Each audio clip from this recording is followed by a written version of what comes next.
Welcome back.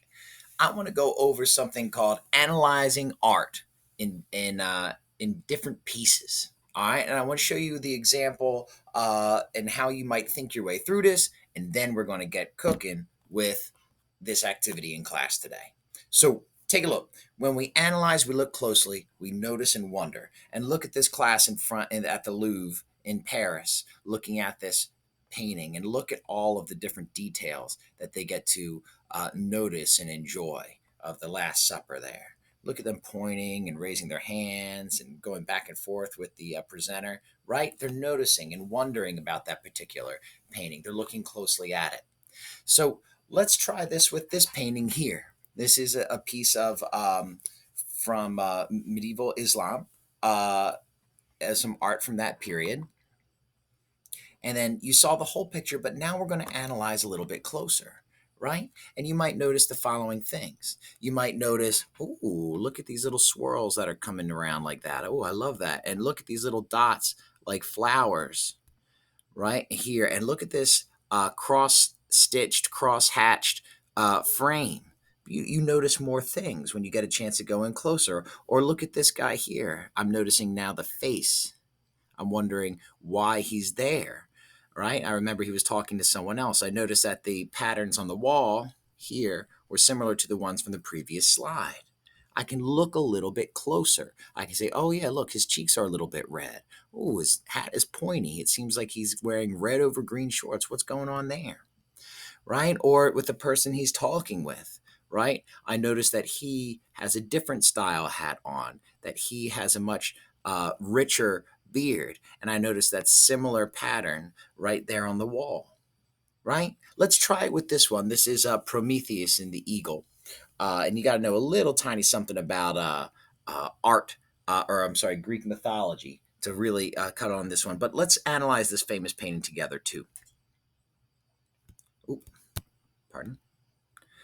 Right? You'll notice here that there's some storm clouds, right? I notice the sky is stormy. You would write that if you were going around the room right now. Or you might wonder, I wonder if it is on a hill or a mountain, right? It seems pretty high up, so I'm thinking mountain, but I don't know. I see a tree there. Maybe it's just a hill, right? I look closer and I notice some blue and white clothing here and here, right? I wonder what kind of clothes these are or this is. Like what was he wearing earlier? Why is it off right now? I notice that the bird is digging into his skin. Look, right here. And I wonder why he doesn't punch that bird, right? It seems like one of his arms might be free over here to defend himself. Why isn't he defending himself is something I'm wondering about. And then I might write down, based on this corner, I noticed that his wrist is chained. Maybe that answers my previous, what I'm wondering about, right? And I wonder how he got into this situation because it seems pretty darn unique to be being eaten alive by a bird and chained to the side of a mountain. What's going on there?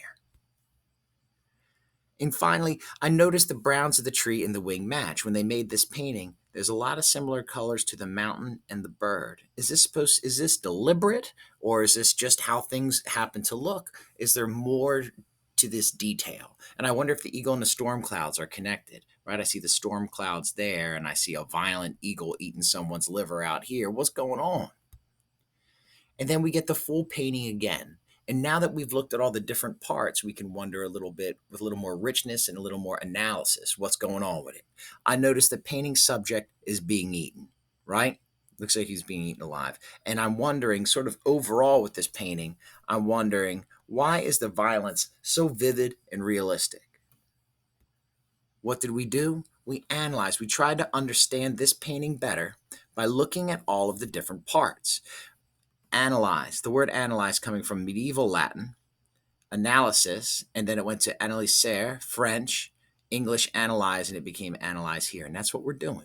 We use this word analyze today when we're trying to look at all the different parts, the clothing, the wrist, the attack, the clawed face, the wing, the storm clouds, the similar browns, and all of those add up to us looking at all the parts to understand the whole better.